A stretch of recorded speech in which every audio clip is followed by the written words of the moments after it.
오늘의 주제는 4대강 치수 관점으로 보는 국토 그리고 환경이라는 주제입니다. 저희가 지난 강의에 태양광 이야기하고 4대강 이야기를 많이 했는데 이 내용도 저희가 관심을 안 가질 수 없는 내용입니다. 우리가 국토가 효율적으로 이용돼야 되고 국가의 자원이 합리적으로 관리될 때에만 우리가 선진국으로 갈 수 있고 국가가 부강해지는 것입니다. 이 부분도 함께 오늘 이야기 나누고 또 이야기 나눈 후에 함께 토론을 갖는 시간을 갖도록 하겠습니다. 우리가 MPK 월요 공개 강좌는 헌법은 살아있다라는 주제로 매 시간 그 헌법에 준해서 강의를 하고 있는데요. 이 국토에 관련된 헌법은 제 122조입니다. 좀 하면 함께 122조를 함께 읽도록 하겠습니다.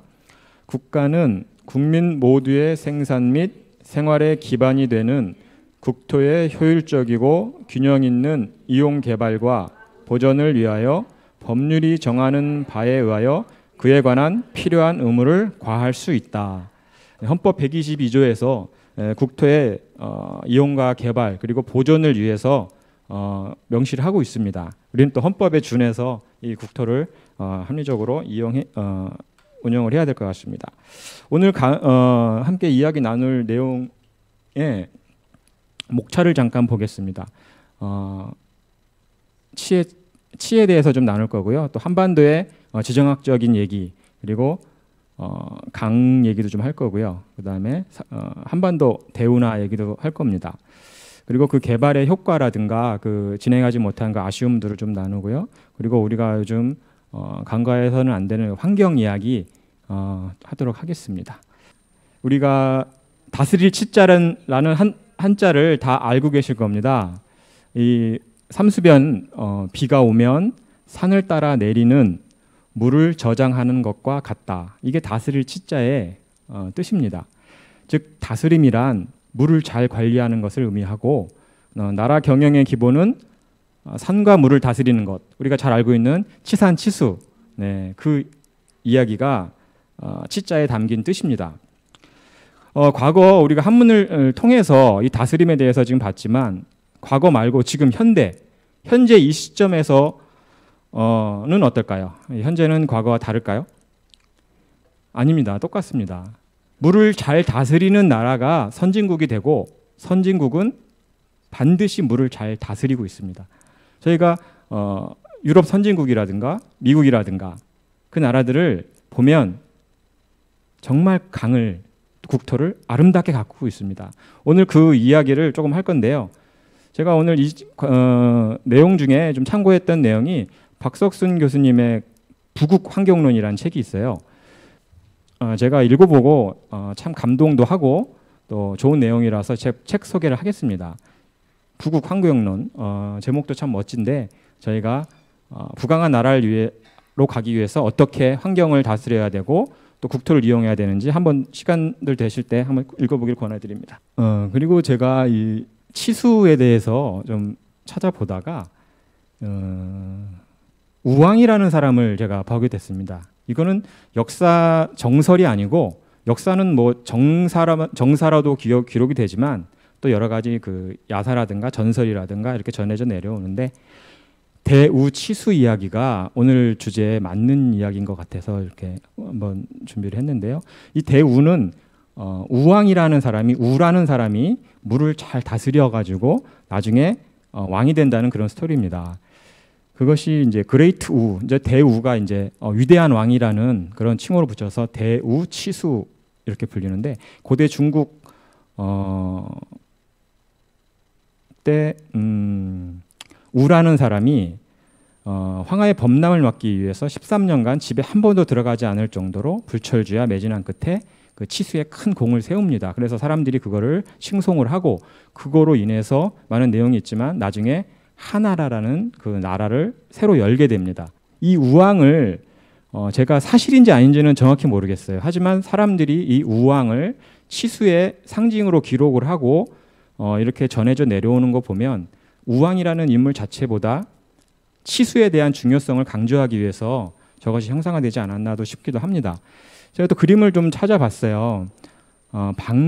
당인 대우치수도라는 그림인데 이게 대만 국립고궁박물관에 있는 그림입니다. 이것은 청나라 때 사수라는 화가가 저 방자가 모방할 때 방자라서 저 당인이라는 사람은 명나라 4대 화가 중에 한 명인데 그 사람이 대우치수도를 그린 그림이에요. 그것을 다시 청대 때 사수라는 화가가 모방을 해서 다시 그린 그림입니다. 내용은. 근데 이 가운데 보면 빨간 옷을 입고 있는 사람이 우왕이라는 사람인데 그 주변의 그림들을 보면 많은 사람들이 이 치수를 위해서 제방을 쌓고 또 여러 가지 물기를 내고 그렇게 협력해서 일을 하는 그거를 상징적으로 보여주고 있는 그림입니다. 이 정도로 치수가 중요했고 또 치수가 국가의 흥망을 가르는 시절에 그 중요성을 담고 있다고 하겠습니다. 그리고 이제 국가 안보, 저희가 이제 현대에 돌아와서 국가 안보의 5대 요새에 대해서 좀 얘기를 하고 싶은데 그림에서 보는 것과 같이 국가 안보 차원에서 중요한 5가지 요소가 있습니다. 그것은 군사, 보건, 에너지, 식량, 그리고 물입니다. 이 물이 국가 안보와 직결되는 내용이기 때문에 우리는 이것을 관심을 안 가질 수가 없습니다. 이 한반도의 지정학적인 얘기를 좀 나누고 싶습니다. 어떤 나라든 그 국토는 움직일 수가 없어요. 그래서 각 나라마다 그 지정학적인 장점과 단점 그리고 숙명같이 안고 있는 문제들이 있습니다. 또 꿈을 꾸게 되고 그 대표적인 나라가 러시아를 들 수가 있는데 러시아의 지정학적인 꿈은 뭘까요? 얼지 않는 항구입니다. 얼지 않는 항구.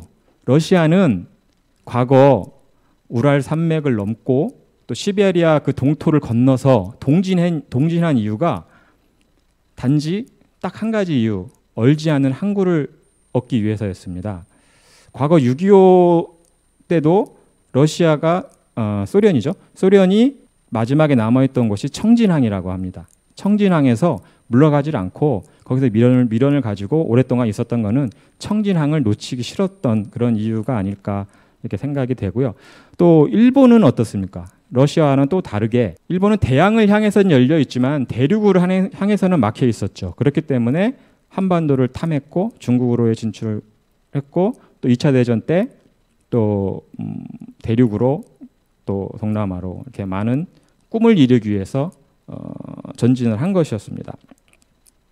근데 우리나라는 반도 국가입니다. 반도성을 가지고 있는데 저희가 이 반도에 살고 있는 것은 숙명이고 벗어날 수가 없는 일이겠죠. 우리가 부모로부터 태어나는 걸 우리가 선택할 수 없듯이 우리가 이 땅에서 태어나는 것은 반도에서 태어나는 것은 어쩔 수 없는 받아들여야 한 사실입니다. 그럼 우리나라가 역사적으로 많은 고통을 받았지 않습니까? 이 지정학적인 요건 때문에. 그런데 저희들이 대부분 생각하고 있는 것은 국토의 지정학적 위치가 불리했기 때문에 우리가 이런 많은 외세와 침략으로부터 벗어나지 못했다고 알고 있습니다. 하지만 생각을 바꿔야 됩니다. 왜냐하면 반도 국가이면서 세계를 제패했던 곳은 너무나 많습니다. 그리스는 반도입니다. 헬레니즘을 꽃피웠던 그리스도 반도고 로마 제국을 건설했던 이탈리아도 반도고 또 이베리아 반도의 주인은 누구였습니까? 스페인 아닙니까? 세계 3분의 1을 차지했던 그 국가도 반도 국가인 것이죠. 그러니까 국토가 반도에 있어서가 문제가 아니라 국토로서의 반도를 잘못 경영을 한 것이 문제지 국토에 있는 것이 반도에 있는 것이 문제가 아닌 것입니다. 우리가 이제 이 반도를 어떻게 경영해야 될 것인가 그런 그 관점을 달리 보면서 생각도 해야 될 것 같고요. 그럼 오늘 그 주제는 4대강 치수 관점으로 본 국토 그리고 환경인데 먼저 강 이야기를 좀 하고 싶어요. 강은 우리에게 무엇입니까? 강변 아파트에 살면 좋고 한강변 아파트에 사는 게 꿈이다 뭐 이런 얘기 말고 강을 한번 묵상을 해보면 많은 비밀이 숨겨져 있는 것 같아요. 문화와 역사가 숨쉬는 곳이고 강을 통해서 생명이 일어나고 문화가 잉태되고 또 많은 기적들이 일어나는 것은 강을 반드시 끼게 됩니다. 문명과 문화, 산업화 모든 것이요.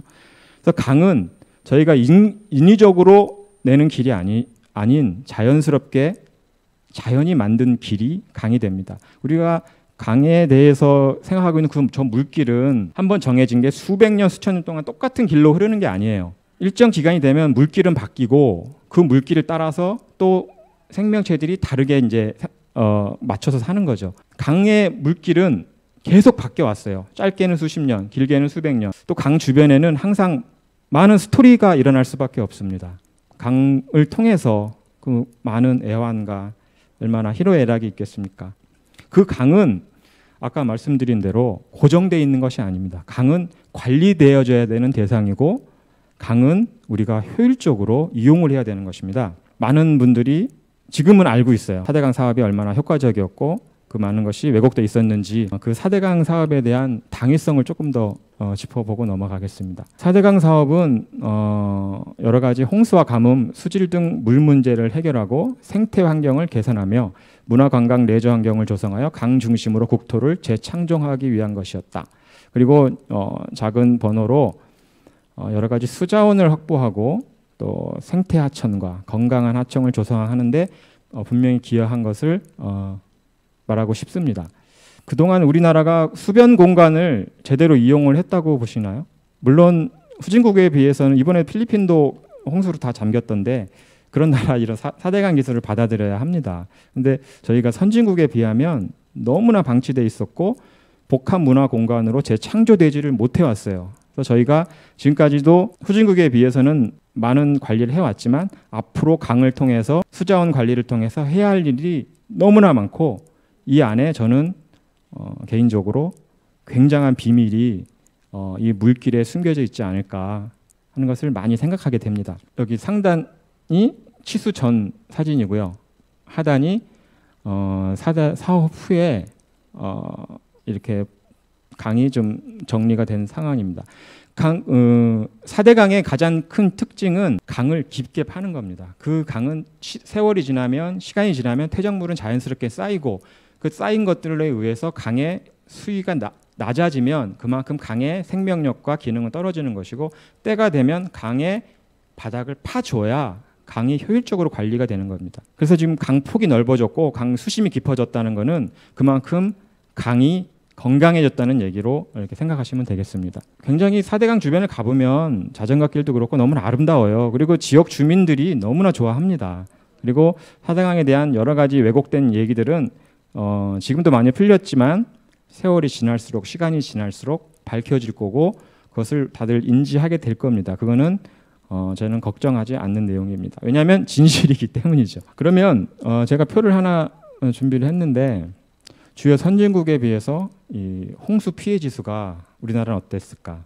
이게 4대강 치수가 되기 전입니다. 영국이나 독일, 미국에 비해서 현저히 높습니다. 한국은 이 강에서 관리돼야 될 부분이 정말 많은 나라입니다. 그리고 이거는 저희가 이제 몇 차례 얘기했던 건데 이거는 이제 수치를 좀 정확하게 가지고 왔습니다. 국민안전처 재해연보라는 것이 있는데 거기서 얻은 자료이기 때문에 정확합니다. 보시면은 이게 2015년 자료인데 1998년부터 4대강이 관리되기 2007년 전까지 1168명이 사망 실종을 했고 피해액이 24조입니다. 그리고 총 복구비가 31조가 들었어요. 10년 동안 복구비가 31조가 들었다는 얘기입니다. 4대강 공사비가 22조였죠. 저 공사비 대신에 벌써 남은 사업이었죠. 이거는 김대중 정부와 노무현 정부 때 수해 방지 대책을 세운 겁니다. 김대중 정부 때 2000년부터 2009년까지 방지 대책 예산이 27조였어요. 노무현 정부는 2003년부터 2011년까지 42조였단 말입니다. 2007년부터 2016년까지 다시 재설정을 했어요. 왜냐하면 태풍이 와서 대규모 홍수가 발생했기 때문에 그것이 87조예요. 이것이 팩트고 이것이 진실입니다. 이 사실을 정확하게 우리가 안다면 4대강에 대한 비난은 잦아들 수밖에 없는 거죠. 근데 이런 내용들을 잘 모르시는 거죠. 그래서 언론 보도도 그렇고 또 왜곡 보도도 있고 해서 그럼 이제 운하 얘기를 좀 하고 싶은데요. 저희가 운하를 우리나라에서 제일 먼저 계획하고 주장하신 분은 누구인 것 같습니까? 박정희 대통령이십니다. 이명박 대통령이 아니라 박정희 대통령이에요. 제가 이 박정희 대통령의 운하 추진 계획을 좀 말씀드리겠는데요. 1966년 처음에 운하 계획을 박정희 대통령이 세우십니다. 그래서 탐사 시작을 하고 경인운하 설계를 프랑스 회사에 외주를 주게 돼요. 그것이 1966년도입니다. 경부고속도로가 진행될 때 박정희 대통령께서는 이 부분도 똑같이 해석을 하셨고 이해를 하셨던 부분이에요. 근데 70년 3월에 한강 유역 조사를 했어요. 해서 이 타당성은 밝아졌지만 그때는 저희가 돈이 없을 때입니다. 70년에는 재정 부족으로 지금은 이거 할 때가 아니라 돈을 벌어야 할 때다. 그래서 77년에 저희가 수출 100억 달러를 달성하게 됩니다. 그 이후로 이제 운하 계획을 구체화시키게 되고 그 다음에 78년에 건설부 장관 신영식 장관에게 한강 운하 건설 계획을 본격 추진하라. 그런 지시를 하시게 됩니다. 그게 1978년. 그 당시에 세계적으로 가장 그 운하 기술이 높았던 데는 미국 공병단. 공병단이라는 것은 군대에서 뭐 가교를 놓고 여러 가지 토목 공사를 하는 기술적으로 굉장히 앞서 있는 그런 것을 공병단이라고 하는데 미국 공병단에 모리스 중장이 이제 최고 책임자였는데 이 미국 공병단에 의뢰를 하게 돼서 현지 답사와 이제 조사를 하게 되죠. 그래서 그해 12월 21일 날 양해각서를 교환하고 정식으로 조사를 착수하게 됩니다. 근데 그 다음 해 79년도 10월에 박정희 대통령께서 서거를 하시죠. 그래서 그것이 좌절이 됩니다. 그래서 그 다음 해 그래도 80년에 그래도 이제 미리 조사는 의뢰가 들어간 거기 때문에 남한강 주운계획 예비 타당성 조사 보고서가 미 육군 공병단과 건설부 그리고 산업기지개발공사 이름으로 작성이 돼서 공표가 됩니다. 저 자료는 지금도 있겠죠. 운하는 무엇일까요? 우리가 아직 운하를 접해보지 못했죠. 국내에서는 제대로. 근데 저는 유럽의 운하나 미국의 운하 또 캐나다 이런 데 선진국들에 있는 운하들을 보면 아 이게 생명줄이구나. 아 이게 생명선이구나 하는 것을 느낍니다. 운하는 막힌 물길을 하나로 잇는 것이다. 또 운하는 친환경적인 환경 개선 사업이다. 또 운하는 부가가치를 생산한다. 운하는 세계로 진출하는 하나의 토대다. 운하는 경제를 되살리는 불씨이다. 운하는 관광대국으로 향하는 지름길이다. 운하는 세계적인 추세이다. 제가 이렇게 운하를 생각을 하면서 이렇게 좀 정리를 해보게 됐는데요. 저희가 운하에 대해서 굉장히 두려움을 가지고 있습니다. 사실 알고 보면 두려운 대상이 아닙니다. 서울에서 부산까지 철도를 개설을 하게 되면은 그 서울과 부산에 있는 터널이 몇 개일 것 같습니까? 42개입니다. 근데 운하는 터널이 딱 한 군데입니다. 낙동강과 한강을 잇는 문경세제 쪽에 조령산 터널이라고 그곳 한 군데 말고는 다 연결이 돼 있어요. 살짝만 열어주면 연결이 되고 그곳 한 군데에서 이제 뭐 리프트 기술 뭐 그거가 많은 이제 논쟁거리가 되는데 그것도 유럽의 예를 들어보면 큰 문제가 아닙니다. 그래서 이 대한민국의 강은 한마디로 얘기를 하면 선진국 유럽보다 그 조건이 월등히 좋습니다. 강 폭이며 강 길이며 여러 가지 조건이 또 운하를 계획하는 A선에서 Z선까지의 표고차, 레벨, 그 수준차가 오히려 유럽보다 낮아요. 그렇기 때문에 그 부분이 저희가 오히려 유리한 조건을 갖고 있습니다. 운하는 도로나 철도보다 굉장히 효과적이고 효율적입니다. 도로 운송에 비해서 대기 오염이 7분의 1, 또 연료 사용량이 3분의 1, 또 이산화탄소 배출량은 5분의 1, 그리고 뭐 부수적으로 뭐 타이어 마모라든가 비산먼지라든가 이런 것은 거의 제로에 가까운 그런 운송 수단이죠. 운하에 뭐 여러 가지 있지만 그 중에서 가장 대표적인 그 기능은 물류겠죠. 근데 물류 하면 뭐가 생각나십니까? 물류에서 가장 중요한 게 뭐라고 생각하십니까? 저는 운하의 장점을 빠른 거라고 생각하지 않습니다. 운하 느립니다. 하루 걸립니다. 그런데 물류에서 가장 중요한 포인트는 정확한 시간에 도착하는 게 중요한 겁니다. 1시간 걸리냐, 2시간 걸리냐, 10시간 걸리냐는 하루 빨리 출발시키면 되는 단순한 해결책이 있습니다. 하루만 빨리 출발해서 도착시키면 물류만큼 안정적이고 효과적이고 정확한 게 없습니다. 강은 정확하게 데려다 줍니다. 그 시간에. 차 안 막힙니다. 우리가 이제 여러 가지 환경 문제도 그렇고 여러 가지 문제가 굉장히 그 두려움과 그런 공포심을 조장을 해서 우리가 그걸 돌파하지 못하도록 하는 그런 것들이 곳곳에 많이 숨어져 있습니다. 여기 한반도 대운하 계획도예요. 남한은 12개 노선, 뭐 경부 운하, 뭐 무슨 운하 이렇게 있겠죠. 총 연장이 2,100km, 북한은 1,000km, 합해서 3,100km입니다. 저는 저 그림을 볼 때마다 무엇이 생각나냐면 대동맥 같습니다. 대동맥. 우리의 흐르는 혈관을 흐르는 그 피, 대동맥 같습니다. 이 한반도에 흐르는 저 생명선, 저 길이 연결될 때, 통일이 됐을 때 정말 저 한반도 대운하는 반드시 해야 되고 가슴 뛰는 그런 일인 것 같아요. 이거는 우리 민족이 살 수 있는 일이라고 저는 생각을 합니다. 그러면 선진국 운하에 대해서 얘기를 할까 해요. 선진국의 대표적인 도시가 어디죠? 뭐 동경, 뉴욕, 상해, 프랑크푸르트, 뭐 파리, 런던, 뭐 네덜란드, 뭐 암스테르담, 뭐 이런 곳이 있겠죠. 이 대부분의 유력한 뭐 대도시는 특징이 뭐냐면 항구 도시예요. 항구 도시. 이 항구 도시가 왜 국제적으로 손꼽히는 대도시로밖에 될 수 없는지 여기에는 운하의 비밀이, 물길의 비밀이 담겨 있다고 생각을 합니다.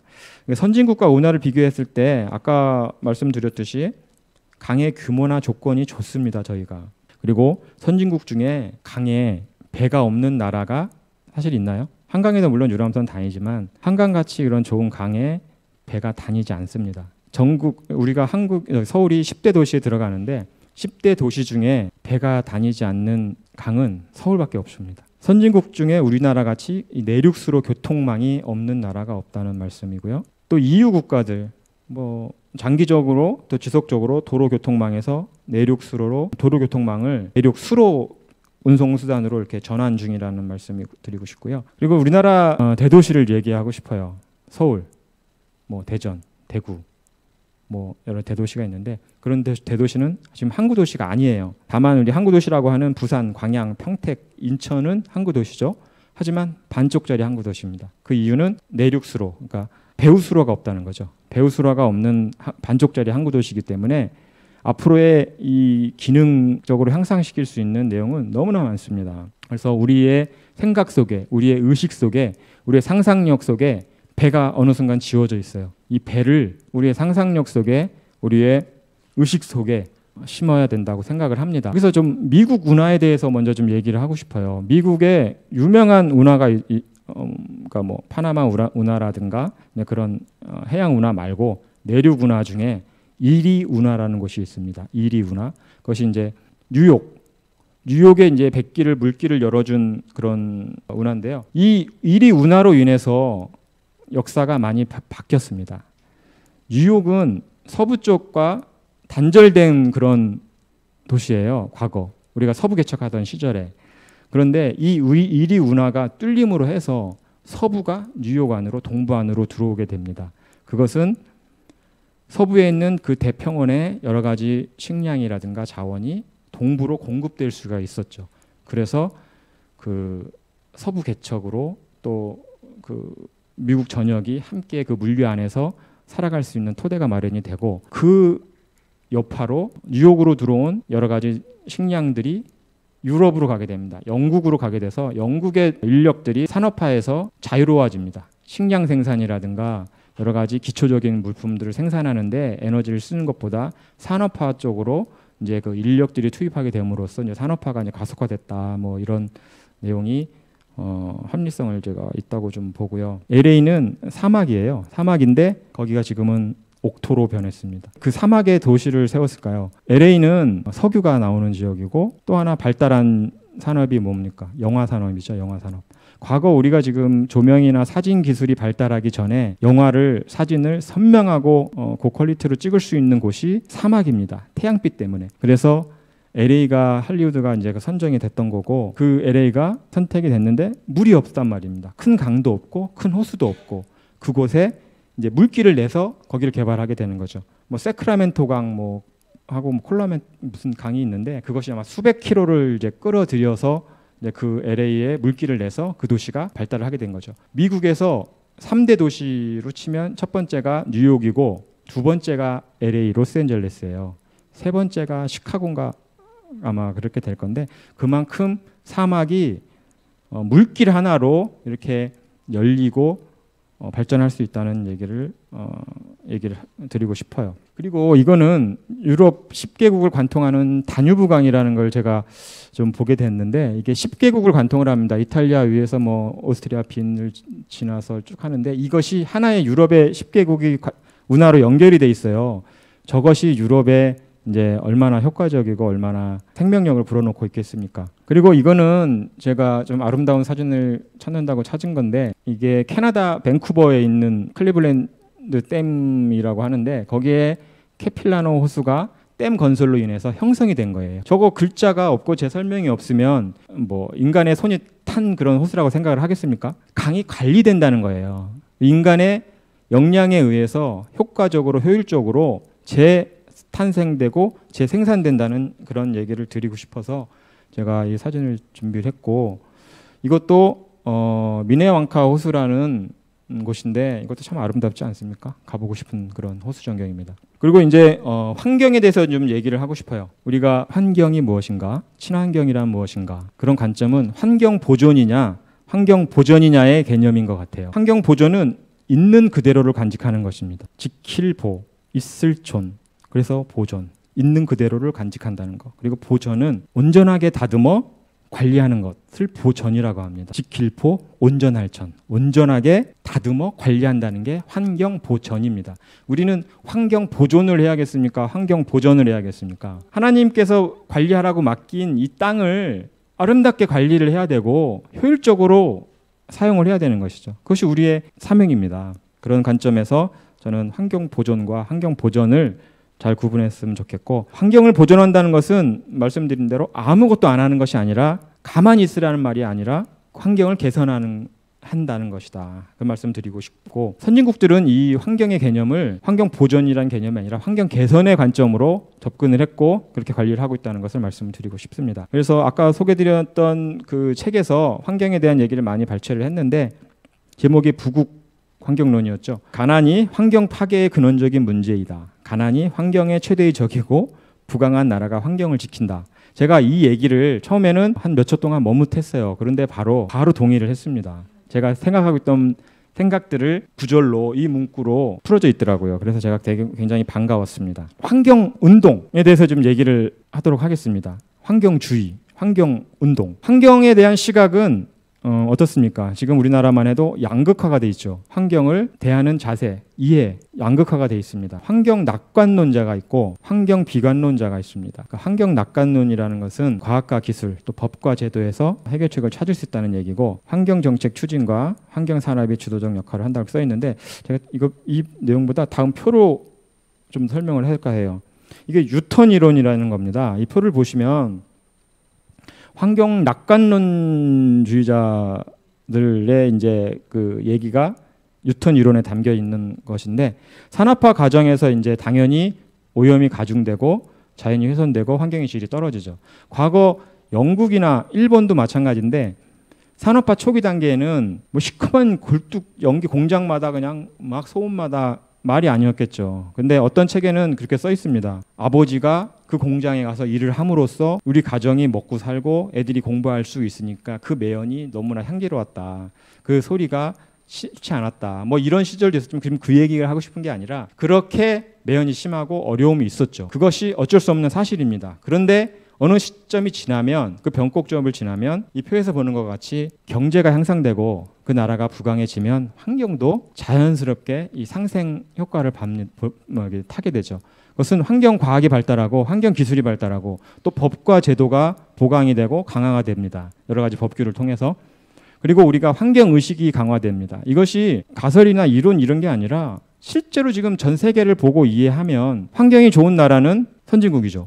환경이 나쁜 나라는 후진국입니다. 그것이 명확하게 보여주고 있습니다. 이어서 환경 비관론에 대해서 얘기를 하겠습니다. 산업화와 과학기술에 대한 강한 반감을 가지고 있고 반산업화, 반개발, 반핵 같은 환경운동을 전개하며 정치적인 영향력을 행사하고 있습니다. 우리나라 환경단체도 이런 성향을 많이 가지고 있는 거고요. 조금 더 과격해진 극단적인 환경주의자들은 생태 근본주의를 주장을 합니다. 다른 말로 생태 중심주의라고도 하는데 이 생태 근본주의라든가 극단적 환경주의자들은 어떻게까지 주장을 하냐면 기아에 허덕이는 에티오피아인들, 아프리카 사람들 물질이 기하에 허덕일 때 최악의 것이 원조를 제공한다는 것이, 그렇게 함으로써 간섭을 한다는 것이 최악의 처리다. 그리고 최선의 방법은 굶도록 내버려 두어서 자연 스스로 균형을 잡도록 하는 것이다가 극단적 환경주의자들의 주장입니다. 인간은 자체가 다른 생물 종보다 중요하지 않다. 그리고 자연에 대해 인간은 암적인 존재이다. 이런 것이 또 생태 근본주의자들의 주장이고요. 같은 맥락의 사회생태주의라는 것이 있습니다. 극단적 환경주의의 한 부류인 사회생태주의는 사회주의 계획, 또 경제의 환경적 우위를 주장을 하고, 궁극적으로는 자유민주주의가 환경의 병폐다. 자유민주주의 시장경제를 파괴해야지만 지구가 살아나고 모두가 해피해질 수 있다. 이런 주장을 합니다. 이만큼 우리가 지금 겪고 있는 환경 단체들, 환경 문제들이 뿌리와 근간은 이런 이론에 이제 뿌리를 두고 있고요. 제가 오늘 또 옛날 책 한 권을 여기 소개를 해드리겠습니다. 이 책도 여기 부국 환경론 안에서 발췌를 한 거예요. 1993년에 나온 책인데 환경 사기꾼이라는 책입니다. 로널드 베일리가 쓴 책이고, 환경 비관론자들이 그동안 주장했던 지구 종말이나 환경 재앙은 결코 오지 않았고 과학적 근거도 없다. 세 그룹의 슬픔을 파는 장사꾼으로 묘사를 합니다. 그것이 첫 번째가 학자, 그리고 환경 단체, 그리고 언론을 들고 있습니다. 학자들은 어떤가요? 자신들의 연구가 중요하다는 것을 인식시켜야지만, 그거를 통해서 위기의식을 불러일으켜야지만 연구비를 탈 수 있기 때문에 의도적으로 만들어내는 그런 위기의식들이 있습니다. 그러니까 슬픔을 파는 장사꾼이라고 이 책은 묘사를 하고 있는 거고요. 또 환경단체에게도 위기는 필요합니다. 위기가 없으면 기부금을 거둘 수가 없기 때문이죠. 환경단체도 위기의식을 부풀리고 있고, 또 언론도 또 이런 충격적인 소식 전해야지만 장사가 되겠죠. 그래서 이런 언론과 환경단체 그리고 학자가 슬픔을 파는 장사꾼으로 묘사되고 있고, 저는 이 좀 다른 말로 이 슬픔을 파는 장사꾼을 제 스타일대로 해석을 하면 두려움을 파는 장사꾼이다. 그래도 우리가 원전도 그 두려움을 팔아서 하는 장사거든요. 그래서 이런 우리가 두려움을 또 위기의식을 팔아서 여러 가지 이득을 취하려는 그런 분들을 잘 분별해야 될 것 같습니다. 그리고 맺은 말로 제가 오늘 끝나고 같이 함께 토론하고 얘기 나눴으면 좋겠습니다. 통일 한국의 마스터 플랜은 물길이어야 한다. 이 물길이 생명선임을 많이 느낍니다. 한반도가 보여드린 그런 물길로 연결되면 수많은 생명들이 살아납니다. 물을 잘 다스린 나라는 선진국이 되고, 선진국은 물을 잘 다스린다는 이 말이 저는 너무 가슴에 와닿아요. 왜냐하면 눈으로 확인할 수가 있지 않습니까? 수자원과 수변 공간은 경제 성장 동력으로 부국 환경의 초석이 될 것이고요. 가난이 환경의 최대적이라는 거, 부강한 나라가 환경을 지킨다는 거, 이거 우리가 명심하고 부국 강병 그리고 선진적인 마인드, 그 물길 우리가 함께 생각을 하고 또 오늘 함께 토론하는 시간이 됐으면 좋겠습니다. 네, 부족한 강의 들어주셔서 감사드립니다. 원래는 한반도 대운하 사업으로 추진됐다가 이제 극심한 반대에 부딪혀서 4대강 사업으로 수정된 거잖아요. 그래서 결국 4대강 사업으로 공사가 진행이 됐는데, 지금 이렇게 진행된 공사를 나중에 애초에 원한대로 4대강 사업을 한반도 대운하 사업의 애초의 계획으로 재추진하는 것이 어려운가 하는 것, 그거 여쭤보고 싶어요. 그러니까 이미 다른 방식으로 만들어버렸기 때문에 애초의 계획은 추진하기가 더 어려워지게 되어버린 게 아닌가 하는 그런 걱정이 개인적으로 좀 있어서 그 질문을 드리고요. 제가 먼저 말씀을 드리겠습니다. 한반도 대운하가 좌초되고 4대강으로 했기 때문에 추후에 했을 경우 어떤 또 다른 어려움이라든가 잘못된 방향으로 인한 누수가 있지 않을까 하는 질문이신데, 저는 전혀 문제가 되지 않는다고 생각을 합니다. 왜냐하면 한반도 대운하는 여러분이 생각하는 것처럼 그렇게 큰 어떤 어려움이 있는 게 아니에요. 물길을 넓혀주고 열어주고 배를 띄우는 개념입니다. 구조물 공사라든가 여러 가지 그런 부분들이 반드시 있겠지만, 저희들이 생각하는 것처럼 어떤 토목 콘크리트 구조물로 강을 친다든가 아니면은 곳곳에 리프트를 해가지고 그걸 한다는 그런 개념이 아니고, 굉장히 친화적이고 자연스럽다는 것을 먼저 그런 생각에 좀 틀을 좀 바꿨으면 좋겠고요. 물론 이제 모든 일은, 특히 공사는 순서가 바뀜으로 해서 그만큼 누수는 있습니다. 그렇지만 그것은 굉장히 미비하다고 저는 판단을 하고요. 그것은 큰 차원의 어떤 대전제에서 그 가져올 여러 가지 장점이라든가 그거에 비하면 작은 정도가 아니라 극히 미약하다고 저는 판단을 하고 있습니다. 그래서 반드시 추진해야 될 사항으로 봅니다. 그동안에 저희들 언론을 통해서 그 4대강으로 인해서 환경이 얼마나 파괴가 되고 오염이 심하고 뭐 그렇게 들었었는데 지금 선생님 말씀하신 거는 굉장히 친환경적이고 좋다고 들었거든요, 지금.